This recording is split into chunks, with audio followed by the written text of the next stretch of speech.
Convido você a abrir Êxodo capítulo 20. A gente vai, nos próximos 30, 35 minutos talvez, a gente vai estudar um mandamento, um único mandamento que a gente vai ver.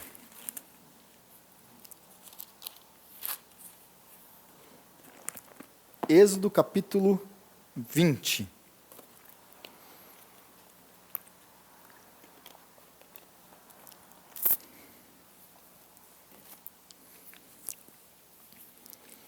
A gente vai ler a partir do versículo 1, tá bom?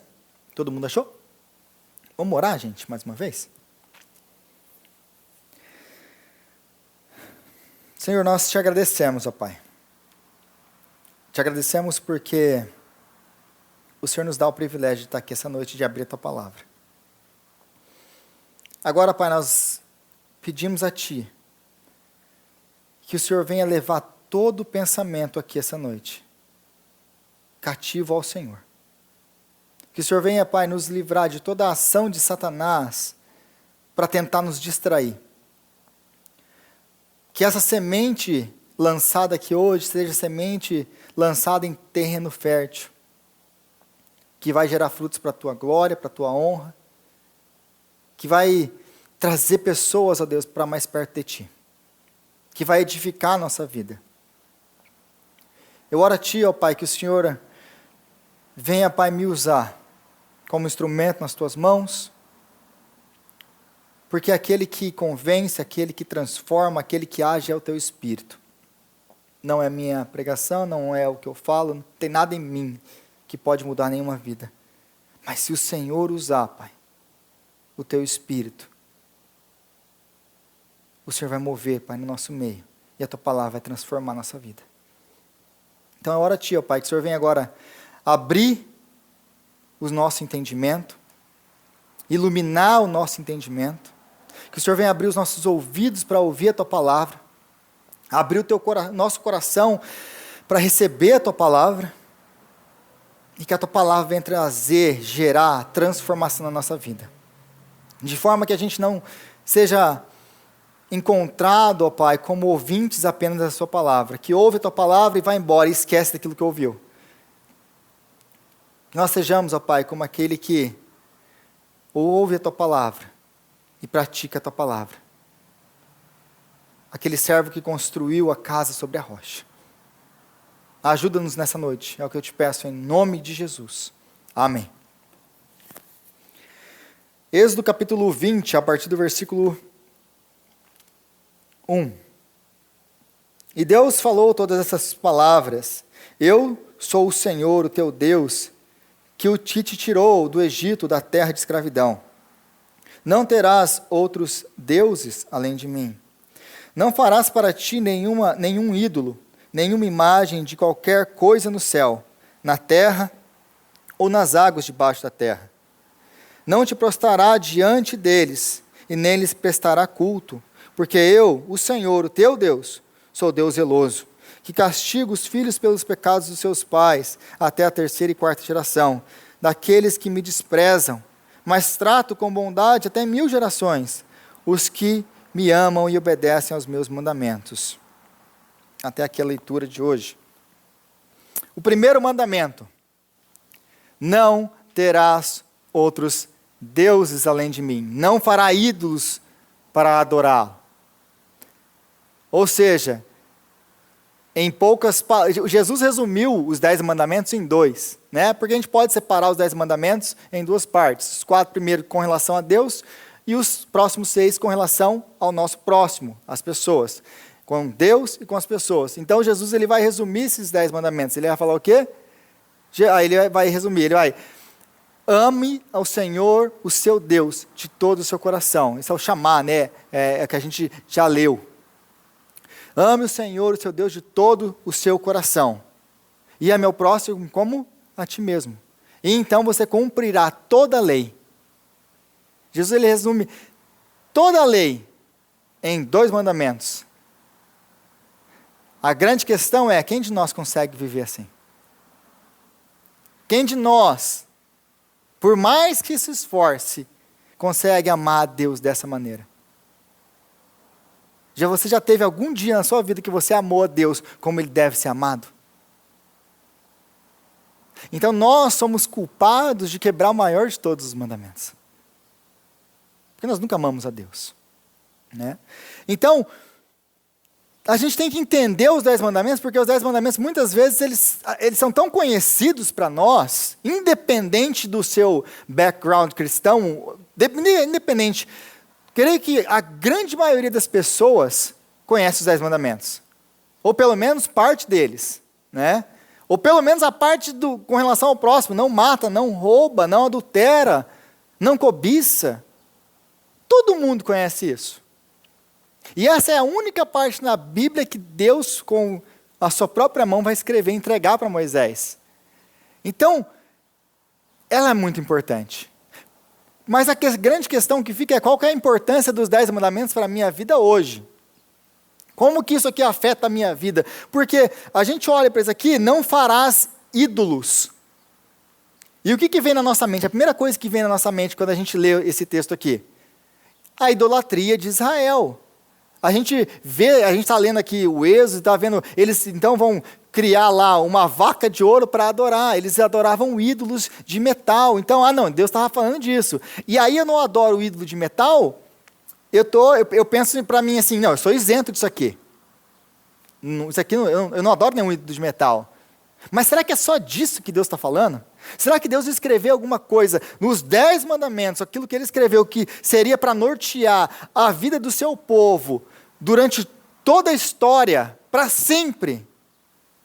E seria alguma coisa apenas para aquela época, para aquele povo daquela época? Porque nós nessa sociedade que nós adoramos, dá para contar no dedo quem que adora um ídolo hoje. São poucas pessoas no nosso meio. Hoje, principalmente onde nós vemos no New England, com todas as faculdades que tem aqui, né, o Harvard, a gente tem a MIT, e tudo o resto que a gente tem, a grande dificuldade aqui não é a adoração de ídolos, é a adoração da ciência, a adoração da razão humana. Essas são os nossos grandes problemas para evangelizar no New England. Né? Então, do que Deus está falando aqui? E por que esse é o primeiro mandamento? A razão pela qual eu creio que isso aqui é o primeiro mandamento é porque ele é a raiz, é ele que amarra todos os outros, e ele é a raiz que vai levar até se você for pegando até o final, ele é a raiz de todos os nossos problemas e sofrimentos na vida. Tudo vai acabar aqui. A quem você adora. Então, quando Deus está falando de ídolos aqui, Ele não está falando de ídolos no sentido que a gente pensa que a gente conhece, que são ídolos de metais. Ele não está falando disso, Ele está incluindo esses, Ele está incluindo esses ídolos, estão incluídos aí. Tá? Mas vai muito além disso. Ele vai muito além de falar do quê? De ídolos de metais. Então, a razão pela qual a gente vai estudar esse mandamento hoje, porque ele é tão importante, e a gente não vai estudar nenhum outro mandamento. Nenhum. Eu não vou falar dos outros mandamentos, dos outros 9 mandamentos. A gente vai estudar esse único mandamento dos 10 mandamentos. E a importância dele para nós hoje. Então, a razão pela qual esse é o primeiro mandamento, é porque esse é o pecado acima de todos os pecados. Ele é a raiz das nossas frustrações na vida. Dos nossos sofrimentos na vida. Aí a grande pergunta é, como assim que um mandamento, não farás ídolos, ele pode estar relacionado com o meu sofrimento na minha vida? E alguns de vocês que estavam com a gente no grupo de conexão, eu passei um pouco com isso, porque eu falei sobre pecado. E como está relacionado diretamente com o pecado, e aí naquele estudo que o pastor deu, então eu passei por cima dessa mesma coisa no primeiro mandamento, né? Se vocês lembram. E tem gente que não estava lá, então, para alguns vão ver algumas revisões, vão estar, eu lembro disso aí. Como que eu vou conciliar os sofrimentos da minha vida com os ídolos, com o primeiro mandamento? Por que eles são a causa disso? Por quê? E a gente vive nesse momento em que a gente vê muita gente sofrendo. E se você perceber, na verdade, todos nós estamos no mesmo sobre a mesma pressão, sobre o mesmo sofrimento, sobre tudo isso que está acontecendo, nos afeta a todos. Mas você vai ver que cada pessoa responde à mesma situação diferente da outra. Vocês já perceberam isso? Já perceberam que você, às vezes, você está numa situação e você tem um seu amigo que está na mesma situação que você e você está acabado. Você não sabe como levar a situação, que você não sabe como responder aquilo. E o seu amigo está indo super bem? Não, cara, está tudo tranquilo. E parece que não tem nada acontecendo com ele, mas vocês dois estão na mesma situação. Por que algumas pessoas eles respondem de um jeito e outros de outro? Quando eles estão debaixo da mesma coisa, quando eles estão sobre as mesmas frustrações na vida, os mesmos desafios. Já fizeram essa pergunta? Então, eu vou dar alguns exemplos aqui de ídolos que a gente tem na nossa vida. Para mostrar que esse texto ele está falando, ele vai muito além do que de um ídolo de metal. Deus ele não está se referindo apenas a um ídolo de metal. Ele vai além disso. E eu vou dar alguns exemplos. O porquê essa é a razão dos nossos sofrimentos. O porquê a desobediência do primeiro mandamento é a razão dos nossos sofrimentos na nossa vida. Tá? O primeiro ponto aí é os relacionamentos. Eu lido com um jovem. Então o jovem, ele tem aquele negócio, né, de namorar. Principalmente se você fala de volta de Jesus, você já percebeu que, eu queria casar. Quando você fala de volta de Jesus, é a primeira coisa que eles falam, eu queria casar. Não, será que não vai dar tempo de casar? Vocês perceberam isso? É um negócio engraçado. Mas, voltando para os relacionamentos, tem gente que faz do relacionamento um ídolo. Como que é isso? Você tem dois jovens, e um deles, os dois estão na mesma situação. Um deles não tem um encontro, não tem uma namorada há mais de, 1 ano. O outro também não tem uma namorada, não tem um encontro há mais de 1 ano. E o que acontece? Um deles, eu converso com o cara está tranquilo. Agora, esse outro aqui está desesperado. E aí eu começo a conversar com esse que está desesperado, porque esse está desesperado, geralmente ele me procura. Esse aqui, geralmente, ele está bem, ele não vai perguntar nada para mim. Esse aqui vai conversar comigo. E ele vem para mim, ele vem falar comigo, e eu começo a conversar com ele, mas você está aí na igreja, você serve na igreja, você toca comigo e tal. O que está acontecendo? Por que você está tão triste? Por que você está tão mal assim? Rodrigo, eu sei que Deus me ama, eu amo Deus, e é legal estar aqui na igreja, e servindo, e etc. Mas, do que isso me adianta se as meninas nem olham para mim? Aí eu pego o que está acontecendo. Do que adianta eu saber que Deus me ama, se as meninas não gostam de mim? Qual que é o grande problema? Que ele exaltou o relacionamento. Acima de quem? Acima de Deus. O relacionamento se tornou para ele o quê? O Deus dele. Não, servir a Deus é legal. Mas se eu não tenho uma namorada, do que isso me adianta? Me adianta muita coisa. Aí você encontra outras pessoas que estão desesperadas para quê? Para casar. E aí elas ficam, eu tenho que casar. Porque se eu não casar, o que acontece? Eu não encontro meu significado na vida. Só que o grande problema disso é, se essa pessoa casar, ela vai colocar tanta pressão na vida daquela pessoa, da outra, do parceiro. Por quê? Porque ele é aquilo que vai dar significado na vida. O amor dele, o casamento. Então, a pressão que ele vai receber é insuportável. Porque só tem um que pode receber essa adoração, que pode nos dar significado na vida. E é Deus. E é por isso que a gente vê casamentos às vezes que não dão certo. E não é por falta de amor, é por exagero. Porque sufoca. E aí tem um outro lado, por pessoas que não querem casar. De jeito nenhum. Eu não posso dar um passo, porque é legal que Deus me ama, mas e se eu casar com a pessoa errada? Aí esses são escravos do quê? Escravos da certeza. Eles estão preocupados, e se não der certo? Então os dois, eles estão colocando o seu foco da sua vida onde? Em coisas externas a Deus. Né? O outro grande ídolo na vida, trabalho. Seja ele por causa de dinheiro, porque eu quero acumular, eu quero comprar, eu quero ter. Ou seja ele porque muita gente pensa que o trabalho é aquilo que... Não, meu trabalho é a minha vida. Já ouviram isso ou não? Meu trabalho é a minha vida. O que acontece com essa pessoa quando ela perde esse trabalho? Ela fica devastada. Por quê? Porque ela fez o trabalho dela, o ídolo dela, aquilo que dá significado para a vida dela.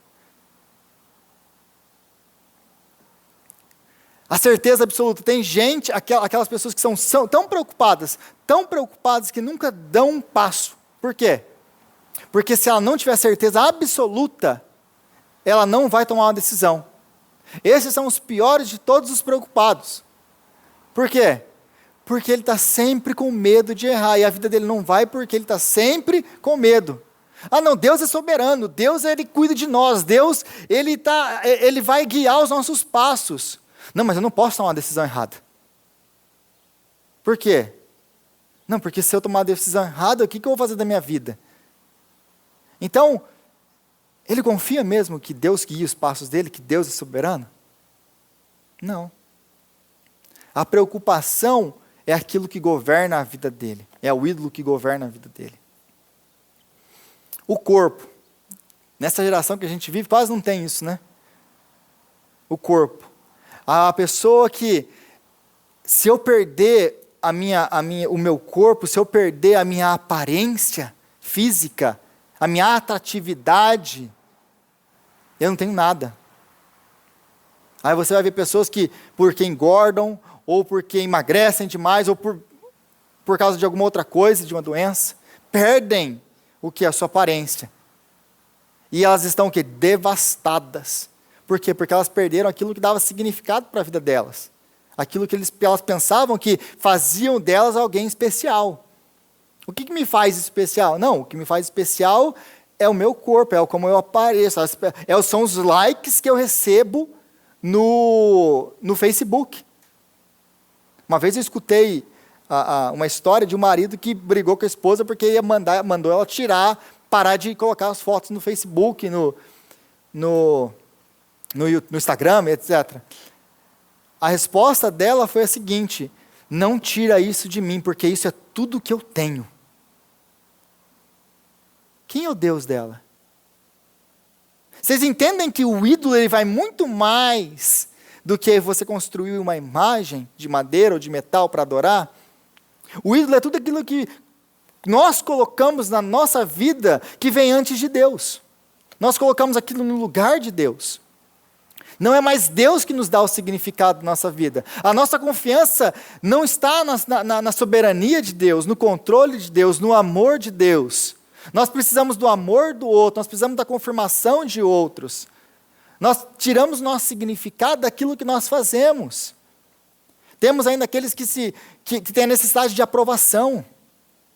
Ou seja, dos pais, da esposa, do marido, sei lá de quem seja, de um professor, de um colega de trabalho, pessoas que têm necessidade de aprovação. Ou pessoas que têm necessidade de aprovação e vão estudando para ter mais graus. Eu tenho que ser mestre, eu tenho que ser doutor, eu tenho que ser pós-doutor. Porque essas coisas vão me dar significado, vão me trazer, vão me deixar, as pessoas vão olhar para mim com mais respeito. Porque é isso que dá significado para a vida das pessoas.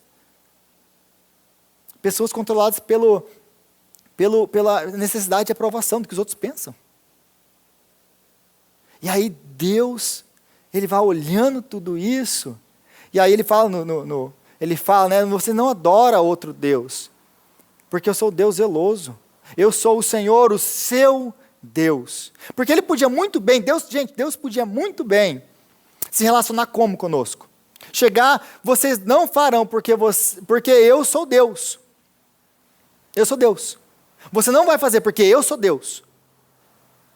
Mas note que ele não fala isso na introdução dos mandamentos. Vocês vão me obedecer. Por que vocês vão me obedecer? Porque eu sou o Senhor, o seu Deus. Ele podia nos tratar como o quê? Sujeitos a ele, porque nós somos criados por ele. E demandar que nós obedecêssemos, porque ele é Deus. Ele podia dizer, eu sou Deus. Por que você vai me obedecer? Porque eu sou Deus. Eu criei todas as coisas. E eu estou falando que se você vai fazer isso, você vai fazer isso. Não. Ele chega para nós e você vai me obedecer. Por quê? Porque eu te tirei do Egito, da terra de escravidão. Porque eu te salvei. Porque eu dei o meu filho para morrer por você, para pagar o preço dos seus pecados, para te reconciliar comigo, para te trazer para perto de mim. Eu paguei o preço pela sua vida. Não sou Deus, eu sou o seu Deus. É uma linguagem de pai. Né? Falei isso no grupo de conexão. É aquele. Quando eu falo, aquela é a Sofia, aquela ali é a Alice. É impessoal. Agora, quando eu falo, não, aquela ali é a minha Sofia. Aquela ali é a minha Alice. É carinho, é amor, porque me pertence, é minha filha. Eu amo as minhas filhas. Ele não lida conosco nessa, eu sou Deus, me obedece porque eu sou Deus. Não, eu sou o seu Deus, eu sou o seu pai. Eu te amo. E eu não quero ver você nos braços desses ídolos. É isso que Deus fala, quando Deus ele é zeloso, ou em outras traduções, ciumento. Quem é que casado não é ciumento com a sua esposa, com o seu marido? Do mesmo modo, Deus não quer nos ver nos braços daquilo que vai nos trazer o quê? Sofrimento na vida. Porque no final, esses ídolos, a única coisa que eles vão trazer é sofrimento na nossa vida, na hora que eles forem tirados de nós. E eles vão ser tirados de nós, uma hora ou outra. Então, a grande pergunta que fica, qual é o seu ídolo? Qual é o seu ídolo? O que é aquilo que você colocou, que vem antes de Deus, que você pensa que te dá significado na vida? E todos nós, gente, temos ídolos na nossa vida, que precisam ser nomeados como ídolos, chamados de ídolos, e orar pedindo a Deus, Deus, arranca isso da minha vida, me ajuda a mudar. Todos nós temos. Todos nós temos. E a gente vai trabalhando, vai pedindo para Deus nos dar luz e mostrar quais são os nossos ídolos, né? Então, como que a gente encontra esses ídolos? Como que eu faço para encontrar esses ídolos? Se nós todos temos, como que eu faço para encontrar? Aí tem algumas perguntas, né, que eu coloquei. O que mais te preocupa? Qual é aquela coisa que te tira o sono? Que você está tão preocupado. E não necessariamente, gente, essas coisas são pecado. Porque trabalho não é pecado. Você cuidar do seu corpo não é pecado. Casar não é pecado. Você estudar e se graduar, isso não é pecado. Nada disso que eu coloquei, isso é uma coisa muito importante, nada disso que eu coloquei aqui é pecado. Nada, nenhuma delas é. Mas dependendo de como você usa, ou do que você faz elas, transforma elas, isso é pecado. Porque isso se torna um ídolo na sua vida. Então, o que mais te preocupa? O que é aquele... Se eu perder isso, eu perco o meu significado na vida. Como disse aquela pessoa que está na questão do trabalho, né? Se eu perder meu trabalho, eu perco o meu significado na vida. Como aquela mulher falou, se você me tirar isso da minha vida, eu perco a minha vida. O que é a coisa que mais te preocupa? Talvez seja não ter dinheiro para colocar comida, alimento na mesa. E é uma coisa totalmente válida. Quem é pai aqui sabe, talvez um dos maiores medos da gente seja não ter dinheiro para comprar comida para o nosso filho. Mas isso chega ao ponto de o quê? De consumir você, a ponto de que você está mais preocupado nisso do que em Deus, do que no amor que Ele tem por você, de saber que vocês sendo maus sabem dar boas coisas para os vossos filhos, quanto mais o Senhor que está nos céus não cuidará de vocês, homens de pouca fé. Então, será que isso, como você vai vendo que isso é muito mais sutil do que, é pecado, é intrínseco pecado. Não. O que mais te preocupa na vida? É um ponto. Segundo ponto aí, quais são os seus maiores medos, né? Que é uma consequência do primeiro. Medo.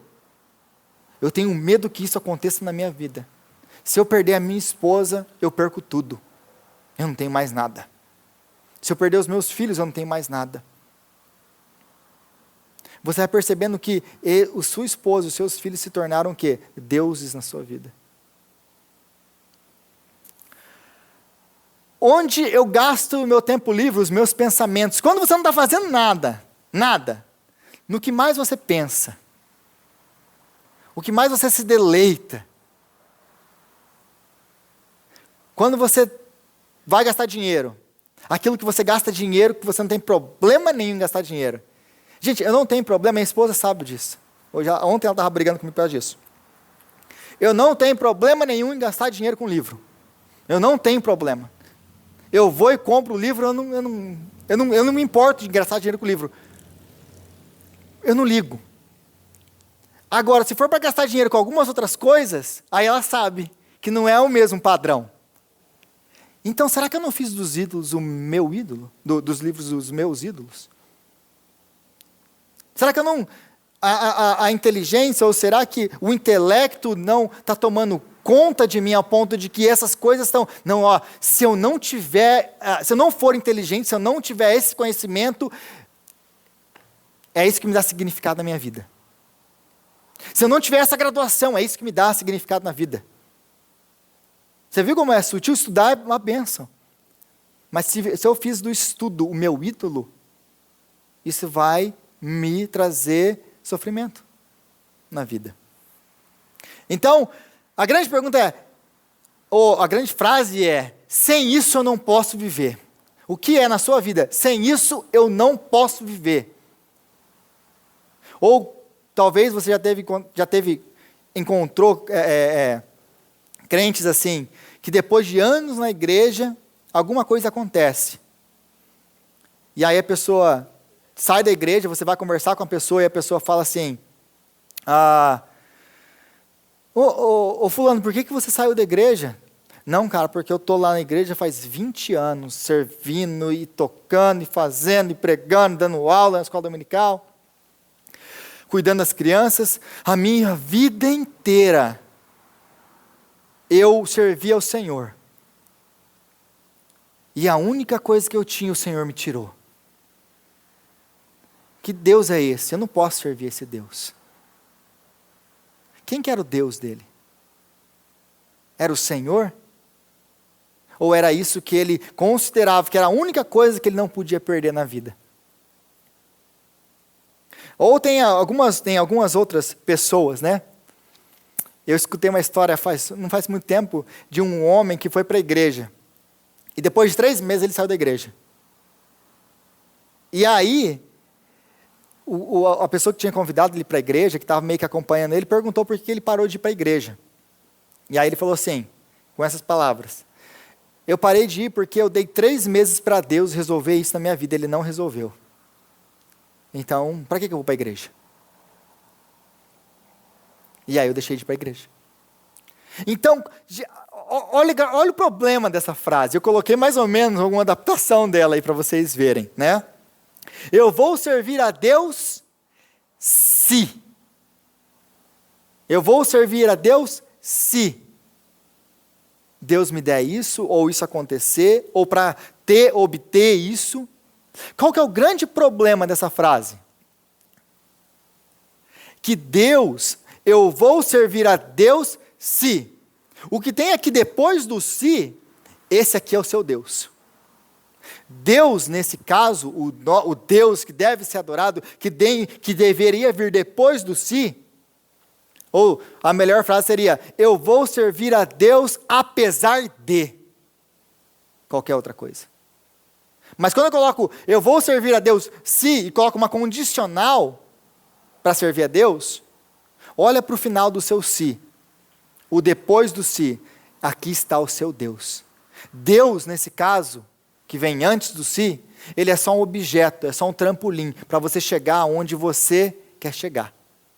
A alcançar aquilo que você pensa que vai te trazer significado na vida, aquilo que você pensa que vai te trazer felicidade na vida. Deus é só um objeto. E talvez muitos de nós aqui, talvez todos nós, que já fomos tratados como objetos. A pessoa te usou para alcançar aquilo que ela queria, e depois que ela te usou, que ela alcançou aquilo que ela queria, ela não é mais seu amigo. Eu não vou pedir para vocês levantar a mão, porque talvez todos aqui já experimentaram isso. Você foi um objeto. É legal ser um objeto? Não é legal ser um objeto. Para Deus também não é legal quando nós o fazemos de objeto. Porque imagina você, nós casados, você começa a tratar o seu marido ou sua esposa como objeto, para você alcançar o que você quer. o que vai acontecer com o seu casamento? Destruído. Você vai destruir o seu casamento. O que vai acontecer se você fizer a mesma coisa fora do casamento, com seus amigos?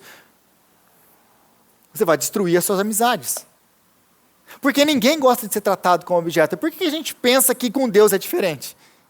Que Deus ele tem que ser tratado como objeto e a gente não, é verdade. É verdade. É aquela pessoa que casa. A pessoa casa, a pessoa muito rica, aí encontra, aí fica sabendo que aquela pessoa ela é milionária, tem muito dinheiro. Aí de repente ela perde tudo que ela tem, e aí ela pede separação. Né? Mano, por que você está separando de mim? Não, porque foi legal, era legal, enquanto você tinha dinheiro. E muitas vezes é por causa disso que a gente casa com Deus. Porque Ele tem poder para resolver todos os nossos problemas, Ele tem poder para fazer o que a gente deseja no nosso coração. Mas o que o salmista diz? Alegra-te no Senhor e Ele satisfará os desejos do seu coração. Não o contrário. Não busca o Senhor com o intuito de, eu vou ter isso aqui se eu adorar o Senhor. Então, essas coisas não são aquilo que nos dão significado na nossa vida. E em tempos de dificuldade, a gente começa a ver quem são os nossos ídolos. Essa é uma outra chave para a gente começar a entender quem são os nossos ídolos. Por quê? Porque numa cama de hospital, gente, e tem muita gente doente nessa época, a gente tem orado demais por familiares nossos doentes. Mas na cama de hospital, e se você já esteve numa situação como talvez os nossos familiares, muitos dos nossos familiares nessa igreja estejam passando agora, ali é revelado quem é o nosso Deus. Por quê? Qual que é o grande revelador disso? O pastor Tade estava falando uma coisa na semana passada, acho que foi, que ele me convidou para a live dele, lá eu fui, e ele falou uma coisa que é verdade. Que muitos de nós, cristãos, agora nessa época, se destacam. Conseguem viver com uma alegria diferente, conseguem viver diferente do mundo, e aí a gente começa, mas por que esses cristãos vivem assim? Está tudo isso acontecendo, parece que eles estão felizes. Eles não estão passando necessidade, não estão... As mesmas coisas que acontecem com a gente, acontecem com eles. Então, como que nós, cristãos, nós temos a capacidade de viver diferente no tempo de adversidade, de dificuldade, de sofrimento? Como? Por quê? E essa é a pergunta do começo. Como pessoas colocadas no mesmo contexto respondem às mesmas situações de maneira diferente? Como? Depende de quem você fez o centro da sua vida. Porque se o centro da sua vida for, voltando de novo, agora você caiu doente, está de cama. Por que o hospital revela, a doença revela quem nós somos? Porque no hospital, na doença, nós não produzimos. Quem trabalha quando está de cama? Não tem como trabalhar. Aqueles que se apoiam na sua beleza, no seu corpo, acabou. Aqueles que se apoiam em qualquer outra coisa, tudo isso é tirado. Então, em essência, o que é sofrimento? Sofrimento é quando aquilo que nós desejamos, que nós queremos, é tirado de nós. Quando aquilo que a gente pensa que realmente dá significado na nossa vida, nos é tirado e agora a gente não sabe o que faz. Porque o trabalho me dava significado. Eu perdi meu trabalho, eu estou desmoronado, eu não sei o que fazer, eu estou desesperado. Ou qualquer outra coisa que você colocou no lugar de Deus. Agora, como que eu faço? Como que eu faço para não entrar nisso tudo? Como que eu faço para adorar a Deus, somente a Deus, e responder a tudo isso? Primeira coisa, nós temos que reconhecer os nossos ídolos. Aquilo que é ídolo e a gente vai acariciando. Não, isso aqui não é um ídolo. Isso é uma coisa que eu preciso ter. A gente tem que chamar ídolo pelo nome, trazer para fora, colocar diante de Deus. Falar, Senhor, isso aqui é um ídolo na minha vida e eu preciso ser tratado. Eu preciso ser tratado. Mas em último lugar, é fazer de Deus o centro da nossa vida. Porque não adianta apenas eu saber nomear quem são os meus ídolos. Eu tenho que saber nomear, trazer para a presença de Deus e falar, Deus, é isso aqui. É isso aqui. E eu quero que o Senhor seja o centro da minha vida. Porque o que diz Romanos capítulo 8? Todas essas outras coisas que nós colocarmos no centro da nossa vida, tudo isso pode nos ser tirado, uma hora ou outra. Tudo isso que a gente pensa que dá significado para a nossa vida pode ser tirado. Agora, Romanos capítulo 8, ele deixa muito claro que tem uma pessoa que não pode ser tirada de nós. Tem uma coisa que não pode ser tirada de nós: o amor de Deus, que é nosso em Cristo. Nem anjo, nem potestade, nem o presente, nem o futuro, nem a vida, nem a morte pode nos livrar, pode nos tirar do amor de Deus. Então, se Deus ele é o centro da nossa vida, como que as pessoas respondem diferentemente então? Porque essa pessoa que fez de Deus o centro da vida dela, ela pode estar de cama, ela pode estar no hospital, ela pode perder tudo e todos.